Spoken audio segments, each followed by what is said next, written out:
အားလုံးပဲမင်္ဂလာပါကျွန်တော်ဒီဗီဒီယိုလေးမှာတော့လူငယ်ဘဝနဲ့ပရဟိတစိတ်သက်ဆိုတဲ့ခေါင်းစဉ်လေးအောက်မှာအပိုင်းတစ်ပိုင်းခွဲပြီးတော့ဆွေးနွေးသွားမှာဖြစ်ပါတယ်လူငယ်ဆိုတဲ့အဲမှာပထမတစ်ပိုင်းကတော့ဒီ20အောက်တစ်ပိုင်းပေါ့နော်20အောက်မှာကျွန်တော်တို့ကအရန်ကြီးကိုမိသားစုဝင်လဲကိုယ်စီမှာတလောက်ကြီးလဲမရှိသေးပေါ့နော်ကိုနှစ်သက်ရာကိုလေးလာပြီးတော့တာမန်လူငယ်လေးဘဝအနေနဲ့ပဲကျွန်တော်တို့ဖြတ်သန်းလို့ရသေးတဲ့အချိန်ပေါ့နော်အဲ့လိုအချိန်လေးမှာကိုယ့်ရဲ့တသနာအဖွဲ့အစည်းဖြစ်တဲ့ church တို့ဒီဘုန်းကြီးကျောင်းတို့ဗလီတို့အဲ့လိုအသင်းအဖွဲ့ကလူကြီးတွေကိုတာဝန်ပေးအပ်ကောင်းပေးအပ်လာလိမ့်မယ်နော်အဲ့ချိန်မှာကိုတည်ယူထားတဲ့အရာတွေကိုပြန်ပြီးတော့ကိုထက်ငယ်တဲ့လူတွေကိုဥဆောင်ရတဲ့အခိုက်အတန့်တွေဆိုတာရှိတတ်တယ်ပေါ့နော်အဲ့ဒီအချိန်မှာကျွန်တော်တို့ကအကောင်းဆုံးပြန်လဲဝေမျှပြီးတော့ပရဟိတစိတ်သက်လေးနဲ့ပေါ့နော်စိတ်ရောကိုယ်ပါကိုကကောင်းဆုံးပေးဆက်နိုင်တဲ့အချိန်ကိုယ့်အတွက်အချိန်လဲရသေးတဲ့အချိန်ပေါ့နော်အဲ့ဆိုတော့အဲ့ဒီအရွယ်လေးမှာကျွန်တော်တို့ကောင်းကောင်းလေးပေးဆက်တင်တယ်လို့ထင်တယ်တကယ်လို့များဖះเจ้าကနေတခုတာဝန်ပေးအပ်တာပဲဖြစ်ဒီကိုတက်မြောက်ထားတဲ့ပကြီးဆွဲတင်ပေးတာတွေပဲဖြစ်ဖြစ် music နဲ့ပတ်သက်တဲ့ music theory လေးတွေကိုအခြေခံရတယ်ဆိုရင်ရတယ်ကိုအခြေခံရရင်အခြေခံပဲပြန်ပြီးတော့ဝေမျှပေးရဲ့သဘောပေါ့နော်အဲ့လိုမျိုးတွေအများကြီးလုပ်လို့ရတယ်ဆိုတာကျွန်တော်တွေးမိရပေါ့နော်ကျွန်တော်ကိုယ်တိုင်လည်းဒီဖះเจ้าနဲ့မစိမ့်တဲ့အထဲမှာပါတယ်ပေါ့နော်ဖះเจ้าမှာအများအပြားကျွန်တော်ကကြတော့ဒီ music နဲ့ပတ်သက်တဲ့အရာတွေပြန်လဲတင် जा ပို့ချဖြစ်ခဲ့တယ်ပေါ့နော်ဟိုပရဟိတဆိုတဲ့အဲမှာငွေတက်နိုင်တဲ့သူကငွေနဲ့ပေးလို့ရသလိုကျွန်တော်တို့ငယ်ရွယ်တဲ့လူငယ်တွေအနေနဲ့လည်းကိုယ့်ရဲ့ခွန်အားဗလားကိုယ့်ရဲ့ညာကိုယ့်ရဲ့အချိန်ကိုယ့်ရဲ့တည်ထွင်နိုင်စွမ်းတွေနဲ့ကိုယ့်ရဲ့တသနာအဖွဲ့အစည်းတွေထဲမှာအကောင်းဆုံးပေးဆက်လို့ရတဲ့အချိန်ကောင်းလေးလို့ကျွန်တော်ကတော့အလိုမြင်မိပါတယ်အဲ့ဒီအချိန်လေးကိုတန်ဖိုးထားပြီးတော့အကောင်းဆုံးပေးဆက်ပါဝင်စေချင်တယ်ပေါ့နော်။ဘာဖြစ်လို့လဲဆိုတော့ဒီကျွန်တော်တို့20နောက်ပိုင်းဆိုရင်တော့ကျွန်တော်တို့ဘဝအတွက်ကိုပြင်ဆင်ရမယ့်အချိန်တွေရောက်လာပြီပေါ့နော်။တကယ်များအကြောင်းပြီးထားတဲ့သူတွေလည်းပြန်ပြီးတော့ပြီးပထွက်ပြီးပညာသင်ရမယ့်အခွင့်အရေးလေးတွေကိုယ့်အတွက်ရွေးချယ်စရာ opportunity တွေကပို့ပြီးတော့များလာလိမ့်မယ်။အဲ့ဒီအချိန်ကျရင်လေနော်။အဲ့ဒီအချိန်ကျမှကိုက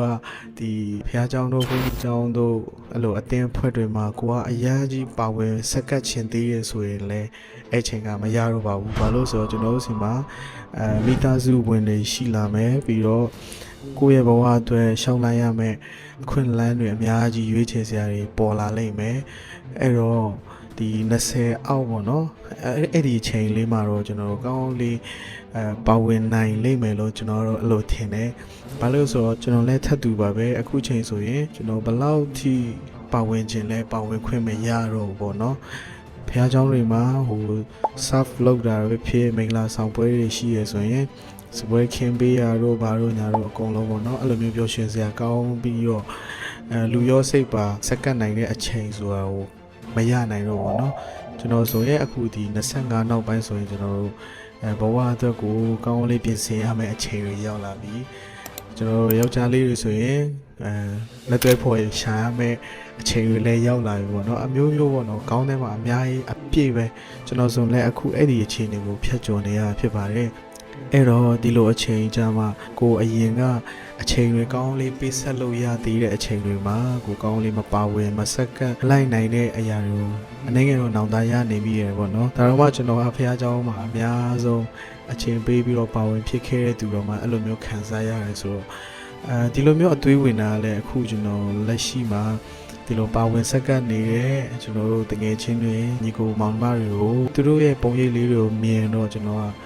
ကိုအရင်ရှိခဲ့တဲ့အချိန်ကိုပြန်ပြီးတော့တတိယလို့ဒီ vlog လေးကိုရိုက်လိုက်တာဖြစ်ပါတယ်အဲ့တော့ပြောချင်တာကကျွန်တော်တို့ကဒီကိုအချိန်ပေးနိုင်တဲ့အသက်အရွယ်လေးမှာကောင်းလေးလူအဖွဲ့အစည်းမှာအကျိုးပြုပါကျွန်တော်ဘာဖြစ်လို့လူထုအဖွဲ့အစည်းတွေမှာပါဝင်ခိုင်းလဲဆိုတော့ဒီလိုအဖွဲ့အစည်းတွေမှာပါဝင်ခြင်းအပြင်ကိုယ်စီမှာလည်းတင်ယူစရာတွေအများကြီးအခမဲ့ရရှိခဲ့လို့ပဲဖြစ်ပါတယ်အဲ့တော့ကျွန်တော်တို့လူငယ်တွေသူအသက်အရွယ်နဲ့အသက်အရွယ်ပေါ့နော်လှုပ်ရှားရှိရလေးတွေကိုကောင်းကောင်းလေးခွဲခြားပြီးတော့ပရဟိတစိတ်သက်အပြည့်လေးနဲ့ပါဝင်ပေးရသူတွေလည်းပါဝင် တချို့ပို့ပြီးတော့အခွင့်အလမ်းရှိတဲ့သူတွေဆိုရင်21 22လောက်ကနေအလောက်ကန်အတီးတကြားနဲ့ကောင်းကောင်းလေးမိသားစုထောက်ပံ့နိုင်ပြီပေါ့နော်အဲ့လိုမျိုးသူတွေကိုမြင်ရတော့ကိုယ်တွေကအရန်နောက်ကျနေရလို့ကျွန်တော်ကတော့အဲ့လိုမျိုးတော့ခံစားရတယ်ပေါ့နော်ကျွန်တော်ပြောချင်တဲ့အသေးပဲကိုနားလည်လာတော့မသိဘူးပေါ့နော်ဒီ20အောက်ပိုင်းပဲပရာဟိတလောက်ပြီးတော့ဒီ21 22 23နောက်ပိုင်းကျတော့လုံးဝလုံးဆရာမလို့တော့ဘူးအဲ့လိုပြောချင်တာမဟုတ်ဘူးပေါ့နော်အဲ့ဒီအသက်အရွယ်ရဲ့နောက်ပိုင်းမှာကိုပြင်ဆင်စရာရှိတဲ့အရာတွေကိုပြန်ပြီးတော့ပြင်ဆင်ပြီးတော့ပို့ပြီးတော့ကောင်းမွန်တဲ့ရလဒ်တွေကိုတည်ဆောင်လာပြီးတော့ကိုယ့်ရဲ့လူထုအတိုင်းဝိုင်းမှာကိုယ့်ရဲ့နိုင်ငံကိုပြီးတော့ကိုယ့်ရဲ့ church ကိုယ့်ရဲ့အသင်းအဖွဲ့အသီးသီးပေါ့နော်အဲ့လိုမျိုးမှာပြန်ပြီးတော့အကျိုးပြုဖို့ပြင်ဆင်ဖို့ပြောတာပေါ့နော်ဒီဘက်အသက်အရွယ်ရောက်တဲ့ချိန်တကူကောင်းဆန်ဆန်နေသွားရမယ်လို့ဆိုလိုတာမဟုတ်ပါဘူးကိုအသက်အရွယ်နဲ့အသက်အရွယ်ကိုအချိန်ပေးပြီးတော့လုံနိုင်တဲ့အချိန်လေးတွေမှာကောင်းလေးအသုံးပြုပါကောင်းလေးအသုံးချလို့ရတယ်ဆိုတော့ကိုကျွန်တော်ဒီဗီဒီယိုလေးမှာပြောပြတာဖြစ်ပါတယ်ဆိုတော့အခုကြည့်နေတဲ့သူတွေထဲမှာရောကျွန်တော်တို့ဒီဘယ်အသက်အရွယ်လေးတွေပါလဲညီငယ်ညီမငယ်အကူအမတွေပါလားကျွန်တော်ဆိုရင်အခုထိတ်စီပြောင်းဖို့3နှစ်ကျော်4နှစ်လောက်ပဲလို့တော့ပေါ့နော်အဲ့ဆိုပဲအသက်အရွယ်လေးတွေပါလဲအခုကြည့်နေတဲ့အထဲမှာကိုဘယ်လိုမျိုးပုံစံလေးတွေအခုလှုပ်ဆောင်နေပြီလဲဆိုတော့ comment မှာရေးသွားလို့ရပါတယ်ဒီဗီဒီယိုလေးကိုကြည့်ရှုပေးလို့အများကြီးကျေးဇူးတင်ပါတယ်နောက်ဗီဒီယိုလေးတွေမှာပြန်ပြီးတော့ဆုံကြမယ်ကျေးဇူးတင်ပါတယ်ခင်ဗျာကျေးဇူးပါဆိုင်